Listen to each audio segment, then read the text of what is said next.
Hello everyone and welcome back to Disco Elysium episode 52. In the last episode, we kinda just were trying to finish up the day. We bought the boombox and learned the song, the sad song, but we couldn't go sing karaoke because everyone's already at bed. So that's kinda sad. Today, our mission is to make 1 hour pass, or wait, 1 hour 45 minutes apparently. And then we can go to bed because I don't think there's anything else to really do. I just kind of want to finish that thought maybe. Or if it takes too long, if we can't find anything, to do, I guess we can go to bed just. But anyway, let's talk to Estelle because I completely forgot that she has this mission. Melody, her trusty contact mic attached to a wooden pulpit.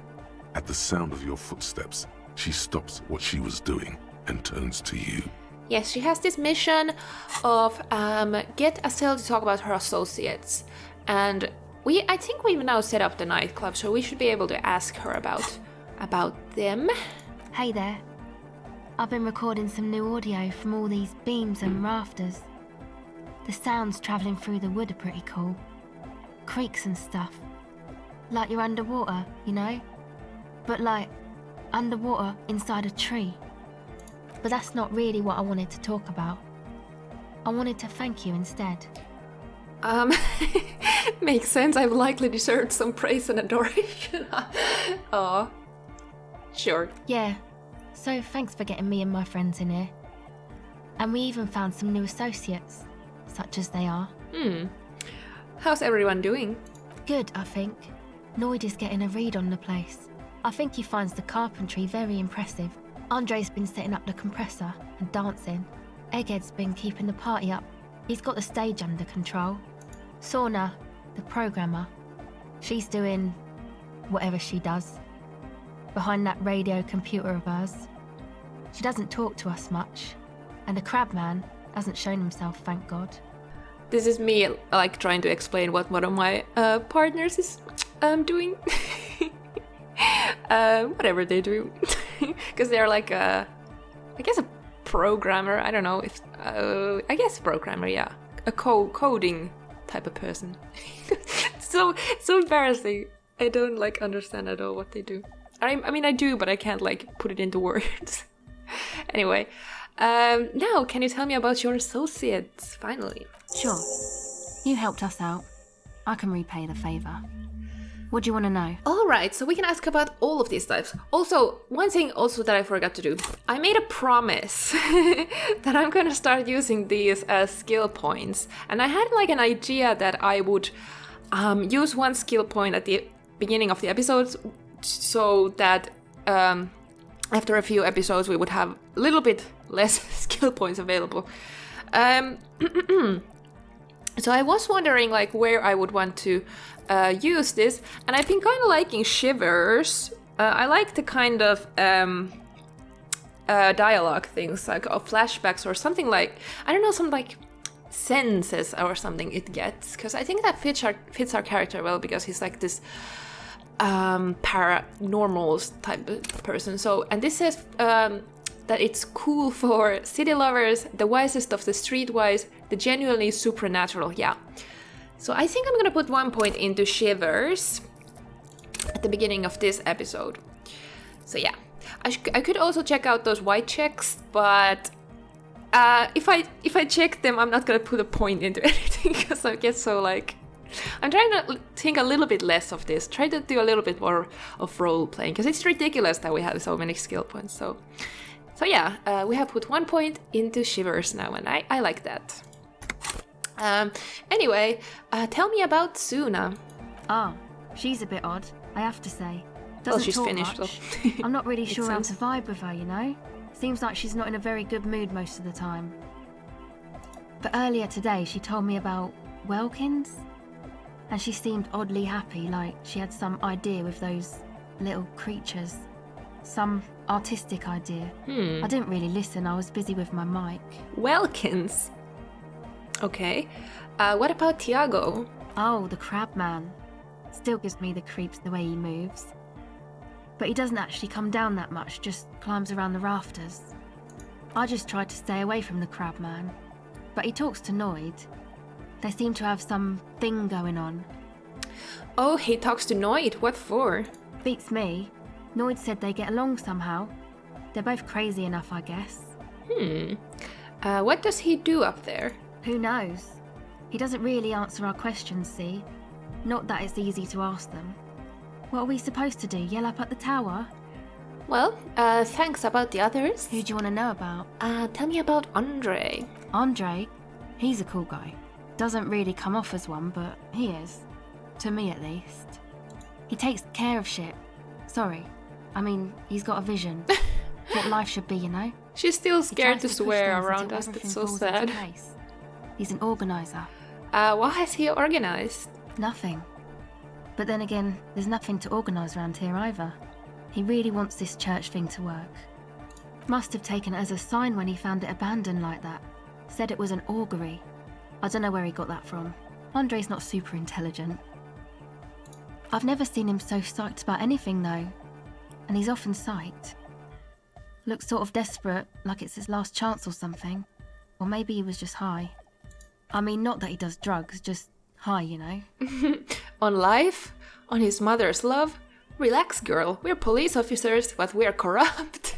Rotten to the marrow. You can tell us about drugs and shit. I don't give a fuck. I would say it if Kim wouldn't be next to us. But let's say... is this... Okay. I don't know if this is like... Again, I don't know what the word is in English, but vittuilu.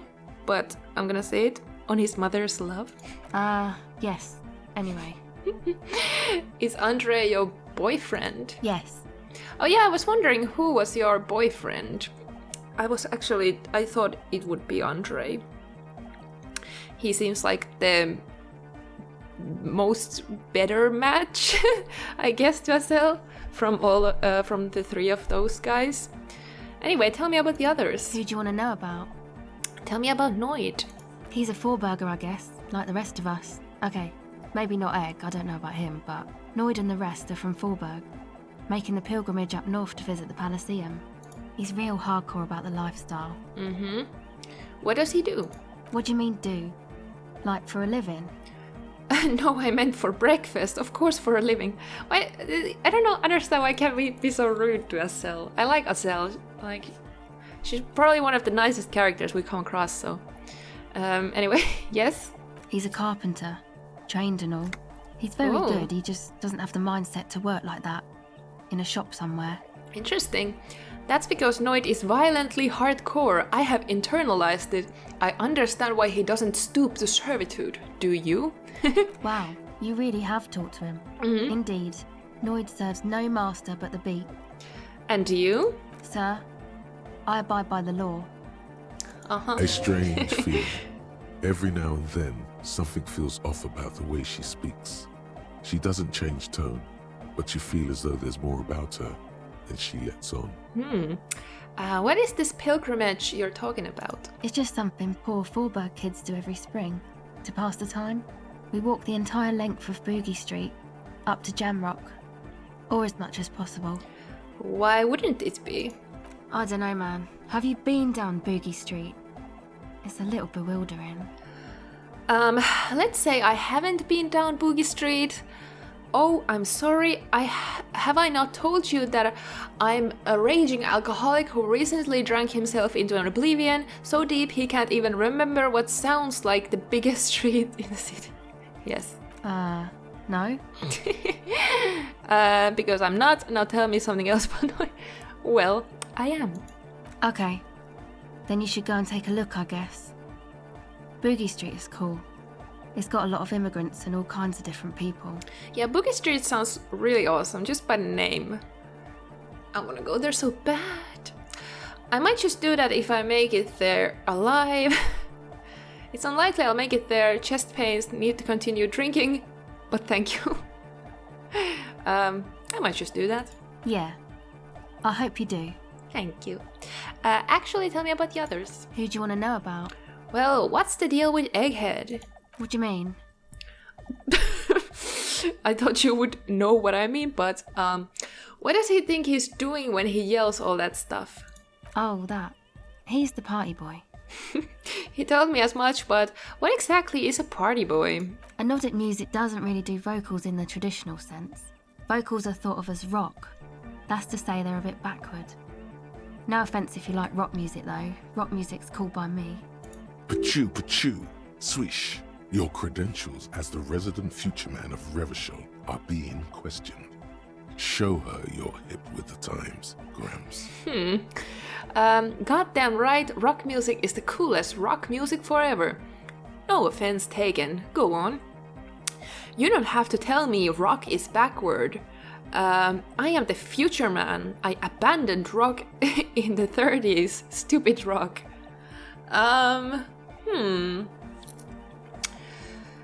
Well, goddamn right, rock music is the coolest. Rock music let's say this one. Okay. Anyway, even if you don't have vocals, you still need someone to say something every now and then, right? To urge things on. That's where the party boy comes in.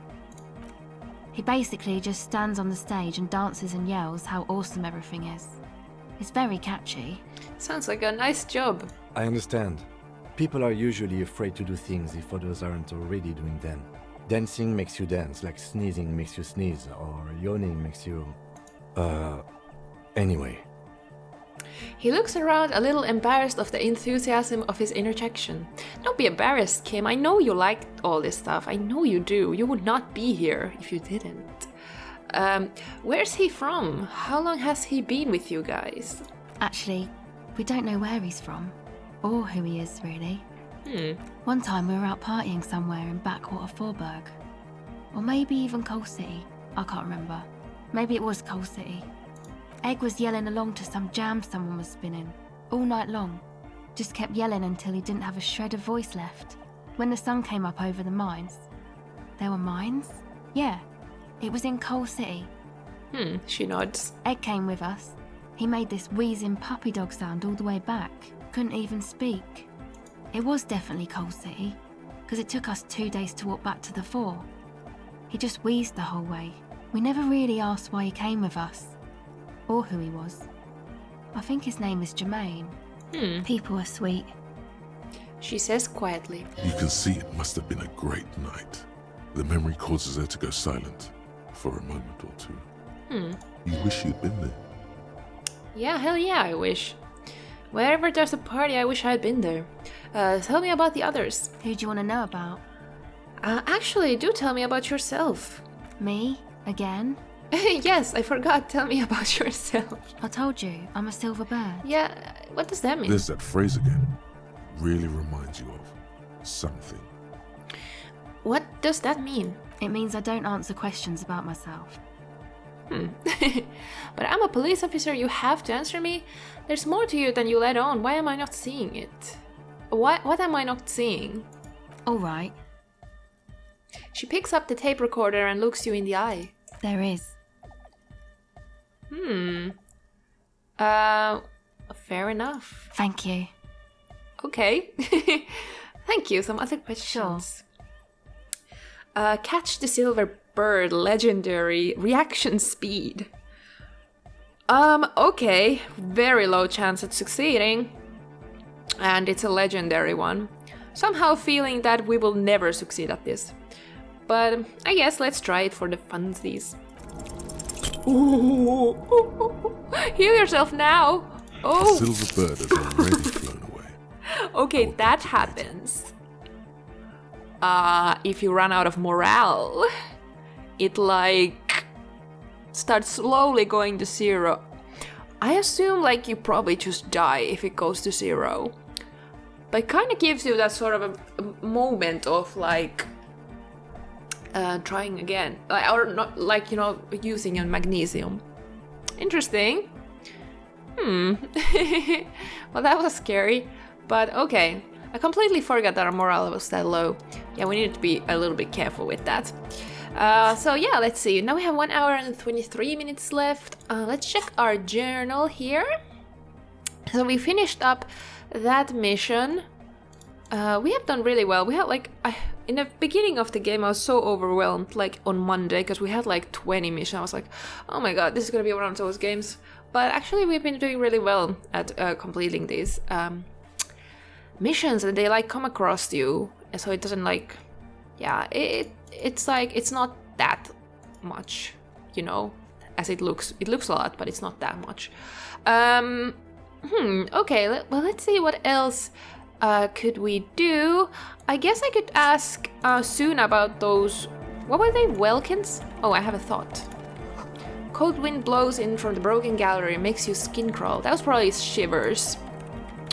Wait, can I actually try this again? Didn't I put like pointing? Yeah, I put pointing visual calculus. Yeah, so let's see if I have any visual calculus clothes quickly. This jacket gives me visual calculus, so let's put it on. These I have to take off because they lessen it. Alright, now let's try. Oh, nice. That's really nice. Painting on a single pane of glass.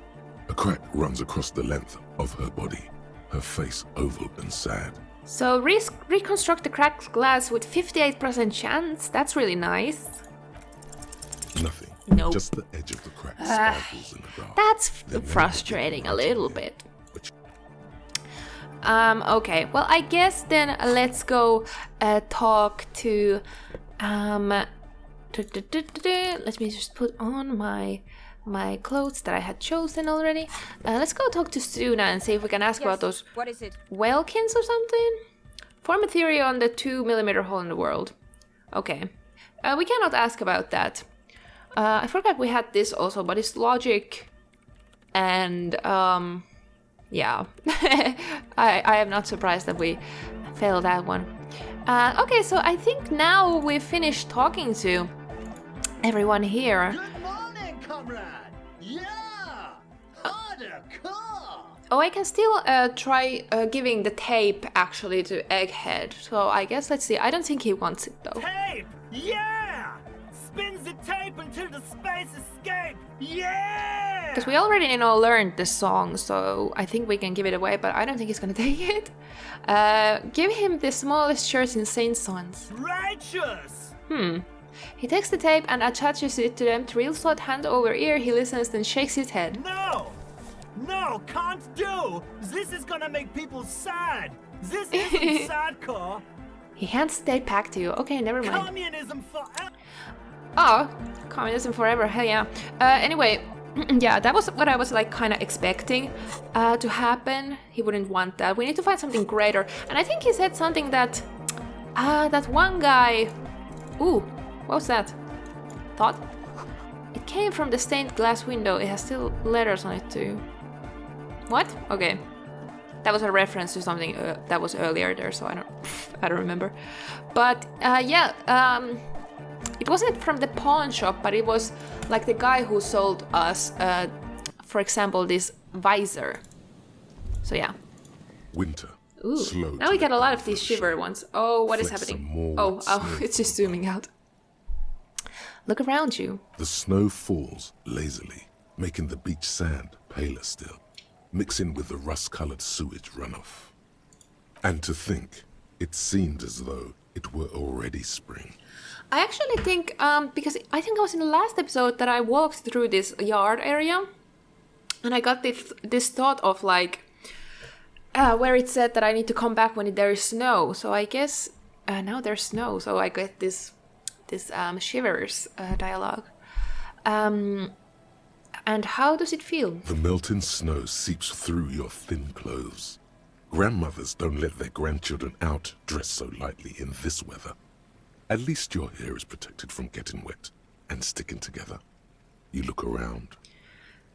What's in the west? More winding coastlines lined with abandoned buildings. Crumbling piers, salt water lapping at their dark piles. Grey and red forgotten city blocks. What remains of the pre-revolutionary effort to gentrify the coast. And beyond that? The waters turn black. Coal City in the shadow of San Martin. A boom town. Back when coal extracted from countless shafts near the city was needed to power Revachol. No more. The coal was supplanted by petroleum from the ocean floor and hydropower from the Esperance. Everything crumbled. These days, only the weakest remain in Coal City. Their hopes of getting rich linger in the defunct shafts under their feet. What is there? Below the old mines, l'Océan Municipal, Revachel's underground cemetery. Le Petit Rat braved the underground passageways, trying to get to Le Royaume.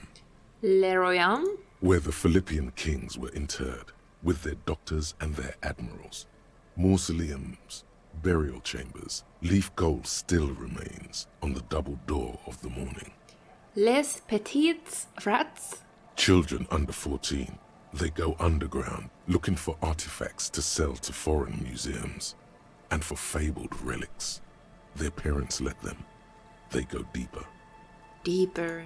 After rubies, melchiorite, lapis lazuli, plundered from Safle and Seol during the time of the suzerain.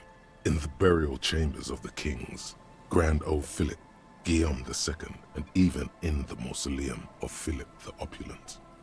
2 kilometers underground, in a winding shaft along whose walls mirrors have been placed, so that daylight may eternally fall upon the richest of all the kings. The mausoleum contains untold quantities of gold, and that special, purest of the pure magenta cocaine, favored by Revacholian royalty. Did someone say untold quantities of cocaine? Drop everything immediately and go No. looking for this ore. Calm down. Wipe the snow from your shoulder. Few petits rats return from the shafts. Even fewer find what they're looking for. A small child steps out of the black tunnel with silver trinkets in her pockets. All around her, white snow on the extinguished coke furnaces and on the weather-worn shacks where fathers beat their sons after drinking.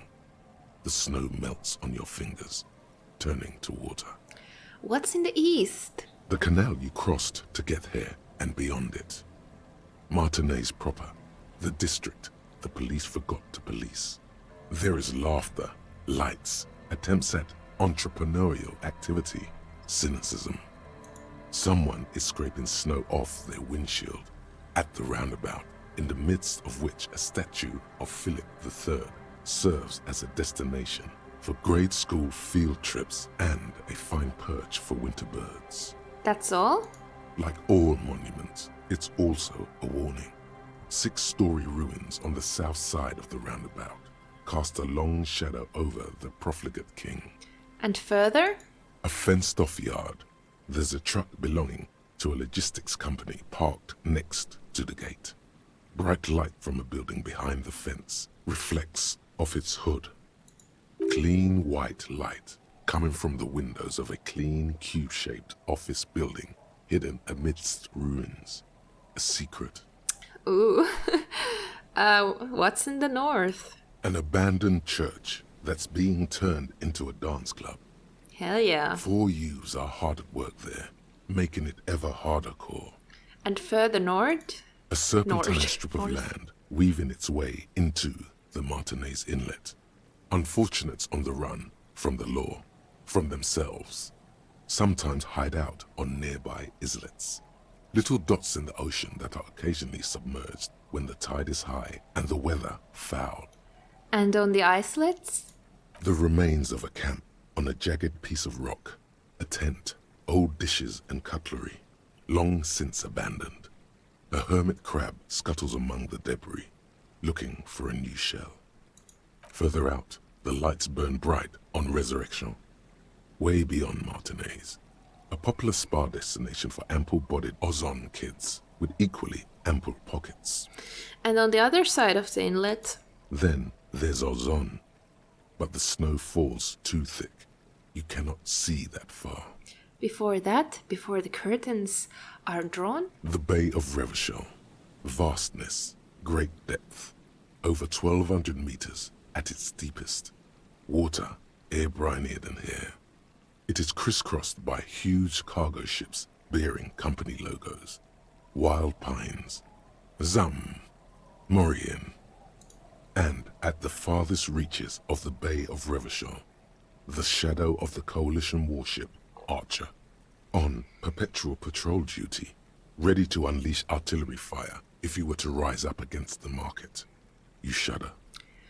What's in the south? I actually am really glad we got this this whole thing now, because we really need to, spend time. So this is a great time spent by learning about this area. So yeah, what's in the south? The raised motorway, 881, separating Martinez from Jamrock. Vehicles whoosh past one another day and night, while those who reside in the labyrinthine alleyways beneath the motorway attempt to carry on with their lives in the snow and the slush. And south of the 881 is the Pox. The Pox Was once a park, a place for reflection and recuperation for the patients of the old military hospital. In the 20s, it was used as a quarantine center during a measles outbreak that killed many children. Most everyone has avoided the hospital and surrounding park ever since. It reminds me of, because in Finland, in the capital, in Helsinki, there's like this park called Ruttopuisto. It's like a plague park. I actually don't know the history of that name, but I would assume it has something to do with some illness or something. I don't know. The Pox is completely wild now. Evergreen thickets covered in snow and industrial dust. Feral dogs and even wolves roaming in packs. The police try to keep the deepest corners cordoned off. But still, Heavy drug users do slip through and hole up in the old military hospital, hoping to find something to get high on among the hastily abandoned supplies, or just to overdose in peace. further south, A line of motor garages with armored carapaces hunched in the cold. A mechanic is hard at work, patching up bullet holes in the side of a Capri 40. These are the garages of Precinct 41. Snow settles on the roof of the repurposed silk mill. It serves as your station. Shivering RCM personnel hurry in and out of the main entrance. Wonder if Vic's found his heterosexual life partner yet. What? That was so weird. That caught me off guard. The man in the fishnet wife beater looks over at Chester McLean. I think this is one of our work friends, in quotes, friends. Damn, I don't know. Even a real Bruderbund like that can't survive everything. Around you, the snow continues to fall. To the west, the ocean swells. No, it was home. I want more. The stairs descend to central Jamrock. A man named Cooklove has a snow-covered stall there, in the market across the bridge. He sells kebab infested with fly larvae to your colleagues who believe eating it will make them immune to food poisoning. Snow falls on the utility district, the library, the florist, the Sarah Mauritian restaurant that offers homemade wine, and also on the brothels and drug dens, and the chop shops of the Zemliaki. All of this built around a lake that formed in a meteorite strike. At the center of this lake, there is a little ship. There are lights at the bottom of its hull. They are lights directed toward the seafloor, looking for something, like whiskers. For what? A chill comes over you, crawling down your back. The sand under your feet is wet. Somewhere in the south, tarpaulin flap in the wind. What's above? More Coalition aerostatics. Occasionally, lights flash as they maneuver through the falling snow. One large airship carries crates in its belly. What's below me? Layer upon layer of sand, poisoned with industrial runoff. The storm drainage, hidden bunkers. Rats scuttle. Tell me a secret of the sands, wind. Someone stuffed a big old polar anorak into a concrete pipe under the boardwalk. It would keep you warm. You would probably never happen across it. But who knows?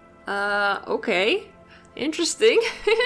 But there was like some talk when we were at our new room. Right there. I think we can see it here on behind this dialogue screen. But there was something, I think Shivers says something about there being something under the floorboards there too. So there's a lot of like talk of something being below us, you know. So that's interesting. Stomp your feet for warmth, brushing off the snow. We should keep moving. Who knows when the snow will let up. Hi, okay. Well, that was kind of a lucky dialogue. Now I need to use 1 hour. We're kind of running out of time in this episode, but let's quickly go as north as we possibly can. And I think I went all the way to north to see like what's exactly way up here. Or does this the world just end here? Okay, so that was where the trap was. And then there's a few things we can look at. Cigarette butts cleaned away under a rock. Brand Tio Moturi. Okay, can we take him? Okay, probably not. Okay. Someone's made a campfire here a long time ago. Then there's a thing. A rusted broken control box for the radio relay tower. And there is definitely like a lighthouse or something here. Ooh, box. Ooh, scented scarf. +1 shivers, -2 physical instrument for some reason. Oh, that's really pretty. Or interact. Oh, that's true. We could interact with this wrapper thing. I completely forgot about that. Where did it go? Here. Oh, it's pretty and blue, but you can't even see our tie right now. But of course, we're not gonna take that off. Tiny inlets here, off in the far distance, where posts trail toward. Okay. This ladder is too rusty to climb. The sea air has eaten away at it. Okay, there wasn't anything else here, I think, then. Well, let's then, at the end of this episode, see this thought. You take a mental note. Tio Motori seems important somehow. Okay. Curious. There isn't anything else to click here, so yeah, let's check out that gum wrapper very quickly. Crinkled chewing gum wrapper. The worn label reads, Tutti Frutti. It smells faintly of apricots, with a barely noticeable twinge of cinnamon. I like how the voice actor said Tutti Frutti. Why do I even care about this? Good question. There is no answer or secret phrase written on the inside of the wrapper. Yet you're drawn to it. Drawn by regret. Stop before you hurt yourself with a Tutti Frutti wrapper. Throw it away, please. I'll hang onto it just in case. Carefully fold the wrapper into a square before putting it back into your pocket, lovingly even, despite the strange feeling of regret. Okay, interesting.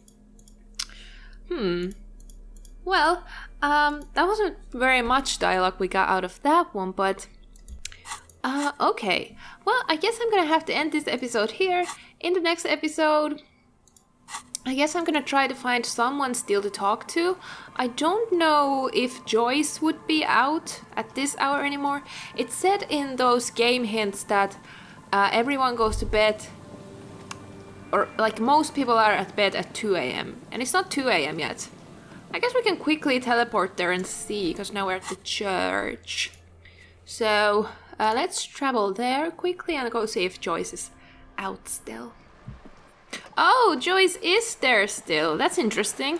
Well, I guess we can talk to her then. I was thinking of doing it tomorrow, but if she's out there still, so that's great. Anyway, yeah, see you in the next episode. Goodbye.